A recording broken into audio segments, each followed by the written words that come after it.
राधे राधे दोस्तों, स्वागत है आपका आपके अपने चैनल अनन्या ओनली मोटिवेट। आज की कहानी है स्वर्ग की देवी। भाग्य की बात। शादी विवाह में आदमी का क्या अख्तियार, जिससे ईश्वर ने या उनके नायबों ब्राह्मण ने तय कर दी, उससे हो गई। बाबू भारतदास ने लीला के लिए सुयोग्य वर खोजने में कोई बात उठा नहीं रखी, लेकिन जैसा घर परिवार चाहते थे वैसा ना पा सके। वो लड़की को सुखी देखना चाहते थे, जैसा हर एक पिता का धर्म है, किंतु इसके लिए उनकी समझ में संपत्ति ही सबसे जरूरी चीज थी। चरित्र या शिक्षा का स्थान गौण था। चरित्र तो किसी के माथे पर लिखा नहीं रहता, और शिक्षा का आजकल के जमाने में मूल्य ही क्या। हाँ, संपत्ति के साथ शिक्षा भी हो तो क्या पूछना। ऐसा घर बहुत ढूंढने पर मिला तो अपनी बिरादरी के न थे। बिरादरी भी मिली तो जायदाद न मिली। जायदाद भी मिला तो शर्तें तय न हो सकी। इस तरह मजबूर होकर भारतदास को लीला का विवाह लाला संतसरन के लड़के सीतासरन से करना पड़ा। अपने बाप का इकलौता बेटा था, थोड़ी बहुत शिक्षा भी पाई थी, बातचीत सलीके से करता था, मामले मुकदमे समझता था और जरा दिल का रंगीला भी था। सबसे बड़ी बात यह थी कि रूपवान, बलिष्ठ, प्रसन्नमुख, साहसी आदमी था, मगर विचार वही बाबा आदम के जमाने के थे। पुरानी जितनी बातें हैं सब अच्छी, नई जितनी बातें हैं सब खराब है। जायदाद के विषय में जमींदार साहब नए नए दफों का व्यवहार करते थे। वहां अपना कोई अख्तियार ना था, लेकिन सामाजिक प्रथाओं के कट्टर पक्षपाती थे। सीतासरन अपने बाप को जो करते या कहते वही खुद भी कहता था। उसमें खुद सोचने की शक्ति ही न थी। बुद्धि की मंदता बहुधा सामाजिक अनुदारता के रूप में प्रकट होती है। लीला ने जिस दिन घर में पाँव रखा उसी दिन उसकी परीक्षा शुरू हुई। वे सभी काम जिनकी उसके घर में तारीफ होती थी यहाँ वर्जित थे। उसे बचपन से ताजी हवा पर जान देना सिखाया गया था, यहाँ उसके सामने मुंह खोलना भी पाप था। बचपन से सिखाया गया था रोशनी ही जीवन है, यहाँ रोशनी के दर्शन दुर्लभ थे। घर पर अहिंसा, क्षमा और दया ईश्वरीय गुण बताए गए थे, यहाँ इनका नाम लेने की भी स्वाधीनता थी। संतसरन बड़े तीखे, गुस्सेवर आदमी थे, नाक पर मक्खी न बैठने देते। धूर्तता और छल कपट से ही उन्होंने जायदाद पैदा की थी, और उसी को सफल जीवन का मंत्र समझते थे। उनकी पत्नी उनसे भी 2 अंगुल ऊंची थी। मजाल क्या है कि बहू अपनी अंधेरी कोठरी के द्वार पर खड़ी हो जाए, या कभी छत पर टहल सकें। प्रलय आ जाता, आसमान सिर पर उठा लेती। उन्हें बकने का मर्ज था। दाल में नमक का जरा तेज हो जाना उन्हें दिन भर बकने के लिए काफी बहाना था। मोटी ताजी महिला थी, छींट का घाघरेदार लहंगा पहने, पांदान बगल में रखे, गहनों से लदी हुई, सारे दिन बरोठे में माची पर बैठी रहती थी। क्या मजाल कि घर में उनकी इच्छा के विरुद्ध एक पत्ता भी हिल जाए। बहू की नई नई आदतें देख देख जला करती थी। अब काहे की आबरू होगी। मुंडेर पर खड़ी होकर झांकती है। मेरी लड़की ऐसी दीदा दिलेर होती तो गला घोंट देती। न जाने इसके देश में कौन लोग बसते हैं। गहने नहीं पहनती, जब देखो नंगी बुच्ची बनी बैठी रहती है। यह भी कोई अच्छे लक्षण है। लीला के पीछे सीतासरन पर भी फटकार पति। तुझे भी चांदनी में सोना अच्छा लगता है, क्यों? तू भी अपने को मर्द कहेगा। यह मर्द कैसा कि औरत उसके कहने में न रहे। दिन भर घर में घुसा रहता है, मुंह में जबान नहीं है। समझता क्यों नहीं? सीतासरन कहता, अम्मा, जब कोई मेरे समझाने से माने तब तो। माँ, मानेगी क्यों नहीं? तू मर्द है कि नहीं? मर्द वह चाहिए कि कड़ी निगाह से देखे तो औरत कांप उठे। सीतासरन, तुम तो समझाती ही रहती हो। माँ, मेरी उसे क्या परवाह? समझती होगी, बुढ़िया 4 दिन में मर जाएगी तब मैं मालकिन हो ही जाऊंगी। सीतासरन, तो मैं भी तो उसकी बातों का जवाब नहीं दे पाता। देखती नहीं हो कितनी दुर्बल हो गई है। वह रंग ही नहीं रहा। उस कोठरी में पड़े पड़े उसकी दशा बिगड़ती जाती है। बेटे के मुंह से ऐसी बातें सुन माता आग हो जाती और सारे दिन जलती, कभी भाग्य को कोसती, कभी समय को। सीतासरन माता के सामने तो ऐसी बातें करता, लेकिन लीला के सामने जाते ही उसकी मति बदल जाती थी। वो वही बातें करता था जो लीला को अच्छी लगती।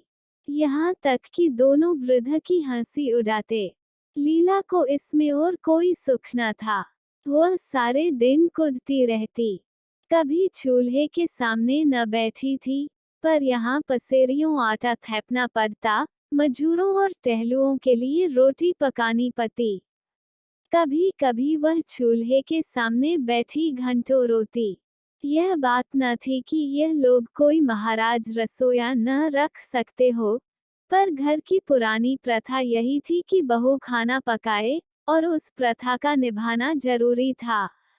सीतासरन को देखकर लीला का संतप्त हृदय एक क्षण के लिए शांत हो जाता था। गर्मी के दिन थे और संध्या का समय था। बाहर हवा चलती, भीतर देह फूकती थी। लीला कोठरी में बैठी एक किताब देख रही थी कि सीतासरन ने आकर कहा, यहाँ तो बड़ी गर्मी है, बाहर बैठो।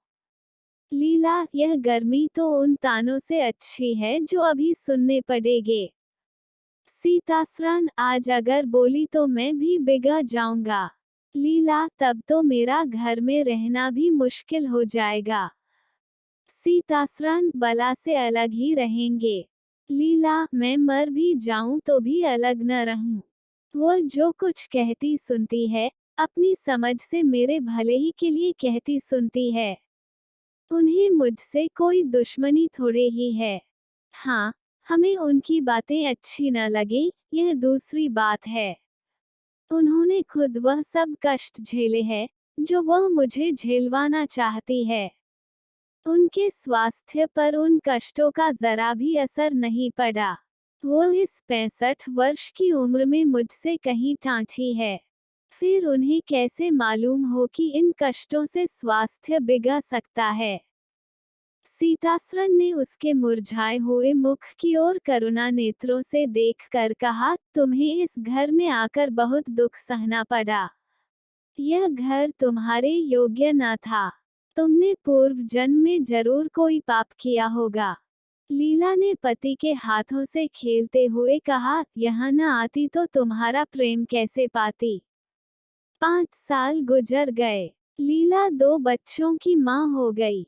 एक लड़का था, दूसरी लड़की। लड़के का नाम जानकीसरन रखा गया और लड़की का नाम कामिनी।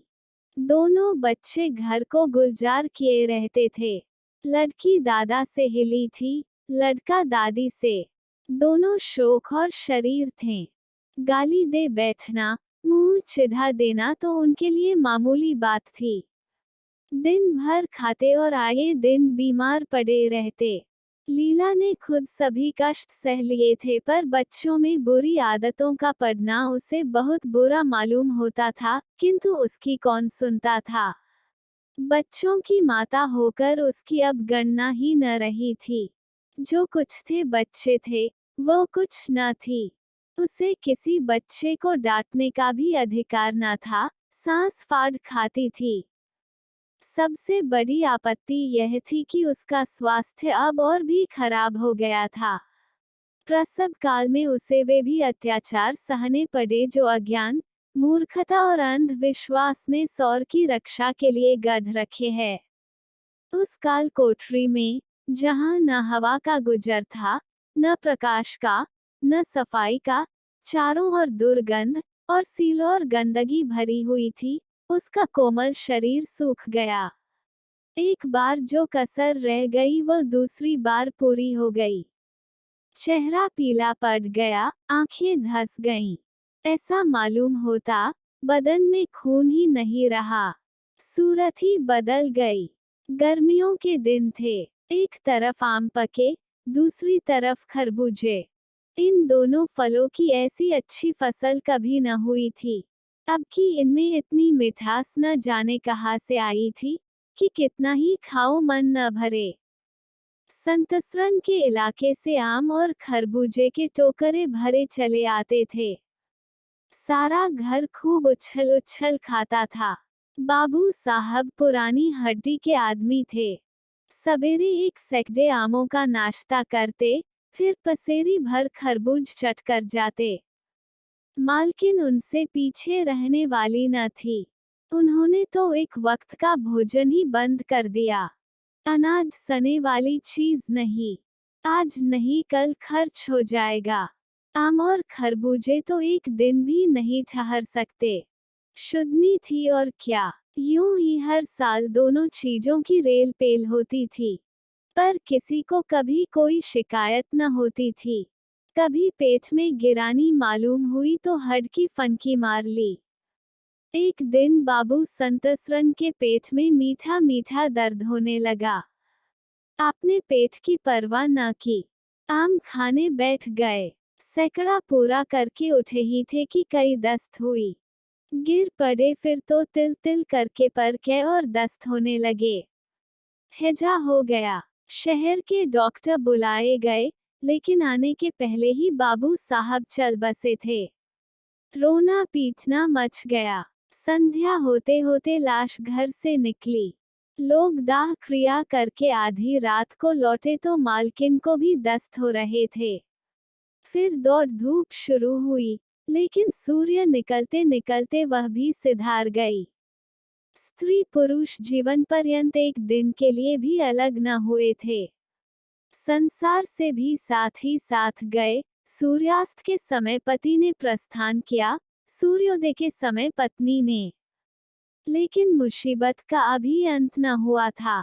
लीला तो संस्कार की तैयारियों में लगी थी। मकान की सफाई की तरफ किसी ने ध्यान न दिया। तीसरे दिन दोनों बच्चे दादा दादी के लिए रोते रोते बैठक में जा पहुंचे। वहां एक आले का खरबूजा कटा हुआ पड़ा था, 2-3 कलमी आम भी रखे थे।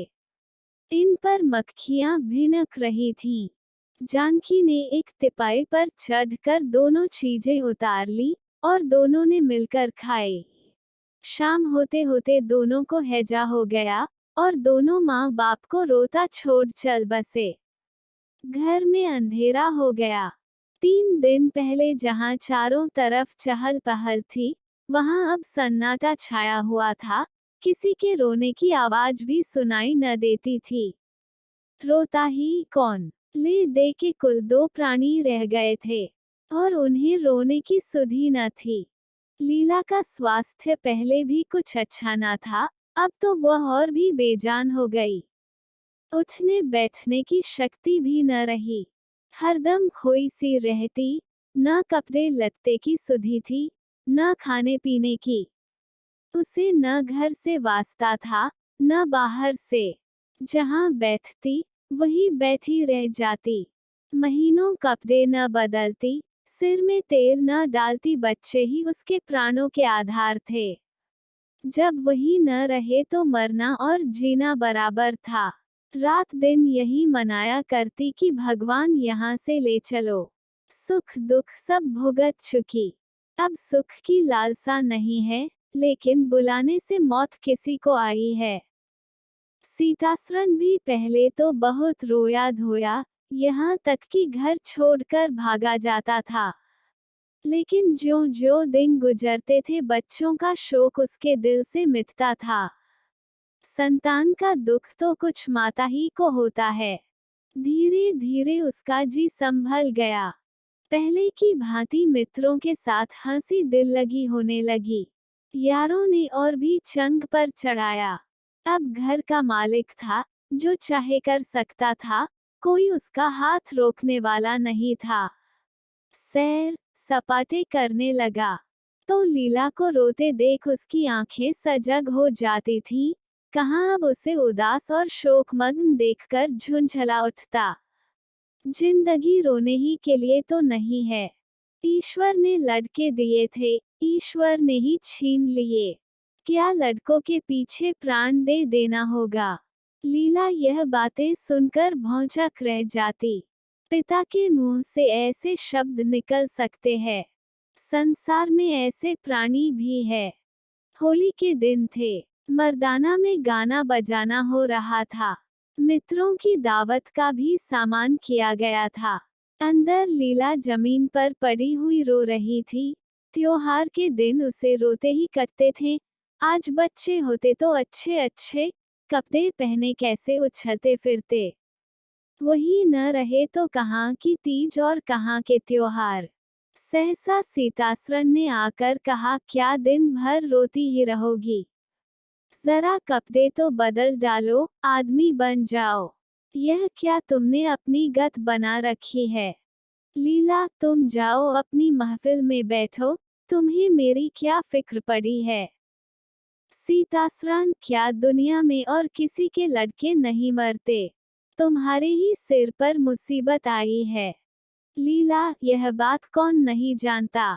अपना अपना दिल ही तो है, उस पर किसी का बस है। सीतासरन, मेरे साथ भी तो तुम्हारा कुछ कर्तव्य है।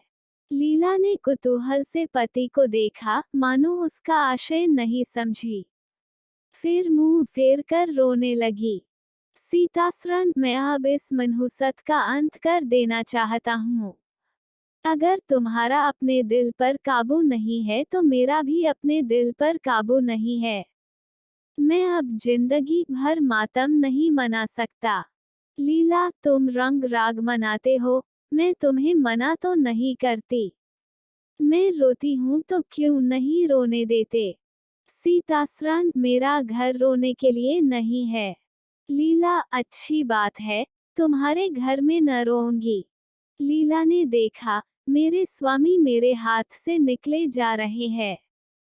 उन पर विषय का भूत सवार हो गया है और कोई समझाने वाला नहीं। वो अपने होश में नहीं है। मैं क्या करूं? अगर मैं चली जाती हूं तो थोड़े ही दिनों में सारा ही घर मिट्टी में मिल जाएगा और इनका वही हाल होगा जो स्वार्थी मित्रों के चुंगल में फंसे हुए नौजवान रईसों का होता है। कोई उल्टा घर में आ जाएगी और इनका सर्वनाश कर देगी। ईश्वर, मैं क्या करूं? अगर इन्हें कोई बीमारी हो जाती तो क्या मैं उस दशा में इन्हें छोड़कर चली जाती? कभी नहीं। मैं तन मन से इनकी सेवा शुश्रूषा करती, ईश्वर से प्रार्थना करती, देवताओं की मनौतियां करती। माना इन्हें शारीरिक रोग नहीं है, लेकिन मानसिक रोग अवश्य है। आदमी रोने की जगह हंसे और हंसने की जगह रोए, उसके दीवाने होने में क्या संदेह है? मेरे चले जाने से इनका सर्वनाश हो जाएगा। इन्हें बचाना मेरा धर्म है। हाँ, मुझे अपना शोक भूल जाना होगा। रोऊंगी, रोना तो तकदीर में लिखा ही है, रोऊंगी, लेकिन हंस हंस कर। अपने भाग्य से लड़ूंगी। जो जाते रहे उनके नाम के सिवा और कर ही क्या सकती हूँ, लेकिन जो है उसे न जाने दूंगी। ए टूटे हुए हृदय, आज तेरे टुकड़ों को जमा करके एक समाधि बनाऊं और अपने शोक को उसके हवाले कर दूं। ओ रोने वाली आंखों, आओ, मेरे आंसुओं को अपनी विहसित छटा में छिपा लो। आओ, मेरे आभूषणों, मैंने बहुत दिनों तक तुम्हारा अपमान किया है, मेरा अपराध क्षमा करो। तुम मेरे भले दिनों के साक्षी हो, तुमने मेरे साथ बहुत विहार किए हैं, अब इस संकट में मेरा साथ दो, मगर देखो दगा ना करना, मेरे भेदों को छिपाए रखना। पिछले पहर को महफिल में सन्नाटा हो गया। हू हा की आवाजें बंद हो गई।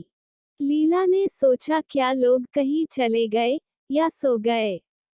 एकाएक सन्नाटा क्यों छा गया? जाकर दहलीज में खड़ी हो गई और बैठक में झांक कर देखा, सारी देह में एक ज्वाला सी दौड़ गई। मित्र लोग विदा हो गए थे। समाजियों का पता न था। केवल एक रमणी मसनद पर लेटी हुई थी और सीतासरन सामने झुका हुआ उससे बहुत धीरे धीरे बातें कर रहा था।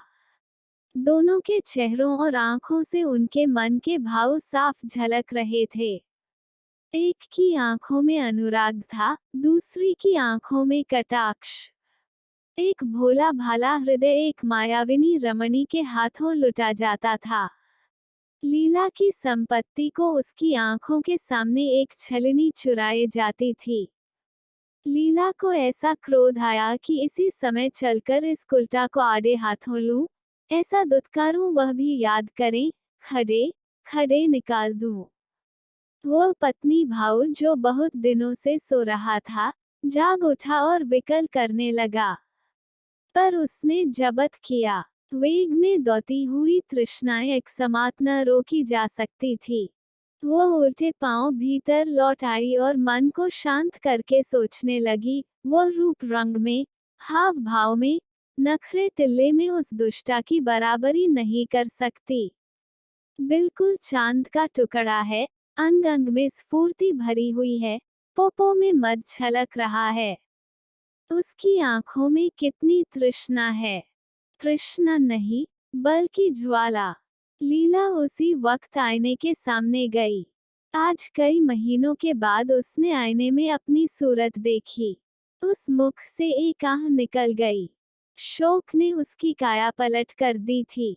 उस रमणी के सामने वह ऐसी लगती थी जैसे गुलाब के सामने जूही का फूल। सीतासरन का खुमार शाम को टूटा। आंखें खुली तो सामने लीला को खड़े मुस्कुराते देखा। उसकी अनोखी छवि आंखों में समा गई। ऐसे खुश हुए मानो बहुत दिनों के वियोग के बाद उससे भेंट हुई हो। उसे क्या मालूम था कि यह रूप भरने के लिए कितने आंसू बहाए हैं, केशों में यह फूल गूंथने के पहले आंखों में कितने मोती पिरोए हैं। उन्होंने एक नवीन प्रेमोत्साह से उठकर उसे गले लगा लिया और मुस्कराकर बोले, आज तो तुमने बड़े बड़े शास्त्र सजा रखे हैं, कहाँ भागूं? लीला ने अपने हृदय की ओर उंगली दिखाकर कहा, यहाँ आ बैठो, बहुत भागे फिरते हो, अब तुम्हें बांध कर रखोगी। बाग की बहार का आनंद तो उठा चुके, अब इस अंधेरी कोठरी को भी देख लो। सीतासरन ने लज्जित होकर कहा, उसे अंधेरी कोठरी मत कहो लीला, वह प्रेम का मानसरोवर है। इतने में बाहर से किसी मित्र के आने की खबर आई। सीताराम चलने लगे तो लीला ने हाथ पकड़कर कहा, मैं न जाने दूंगी। सीतासरन, अभी आता हूँ। लीला, मुझे डर है कहीं तुम चले न जाओ। सीतासरन बाहर आए तो मित्र महाशय बोले, आज दिन भर सोते हो क्या? बहुत खुश नजर आते हो। इस वक्त तो वहां चलने की ठहरी थी न, तुम्हारी राह देख रही है। सीतासरन, चलने को तैयार हूँ, लेकिन लीला जाने नहीं देगी। मित्र, निरे गाँव दी ही रहे। आ गए फिर बीवी के पंजे में। फिर किस बिरते पर गरमाए थे। सीतासरन, लीला ने घर से निकाल दिया था, तब आश्रय ढूंढता फिरता था। अब उसने द्वार खोल दिए हैं और खड़ी बुला रही है। मित्र, आज वह आनंद कहाँ? घर को लाख सजाओ तो क्या बाग हो जाएगा। सीतासरन, भाई, घर बाग नहीं हो सकता, पर स्वर्ग हो सकता है। मुझे इस वक्त अपनी क्षुद्रता पर जितनी लज्जा आ रही है, वह मैं ही जानता हूँ। जिस संतान शोक में उसने अपने शरीर को घुला डाला और अपने रूप लावण्य को मिटा दिया, उसी शोक को केवल मेरा एक इशारा पाकर उसने भुला दिया। ऐसा भुला दिया मानो कभी शोक हुआ ही नहीं। मैं जानता हूँ वह बड़े से बड़े कष्ट सह सकती है। मेरी रक्षा उसके लिए आवश्यक है। जब अपनी उदासीनता के कारण उसने मेरी दशा बिगड़ती देखी तो अपना सारा शोक भूल गई। आज मैंने उसे अपने आभूषण पहनकर मुस्कुराते हुए देखा, तो मेरी आत्मा पुलकित हो उठी। मुझे ऐसा मालूम हो रहा है कि वह स्वर्ग की देवी है और केवल मुझ जैसे दुर्बल प्राणी की रक्षा करने भेजी गई है। मैंने उसे कठोर शब्द कहे, वे अगर अपनी सारी संपत्ति बेचकर भी मिल सकते, तो लौटा लेता। लीला वास्तव में स्वर्ग की देवी है। आशा है कि आपको यह कहानी अच्छी लगी होगी। निवेदन है कि वीडियो को लाइक शेयर करें और ऐसे ही मोटिवेशनल वीडियो देखने के लिए हमारे चैनल को सब्सक्राइब जरूर करें। धन्यवाद।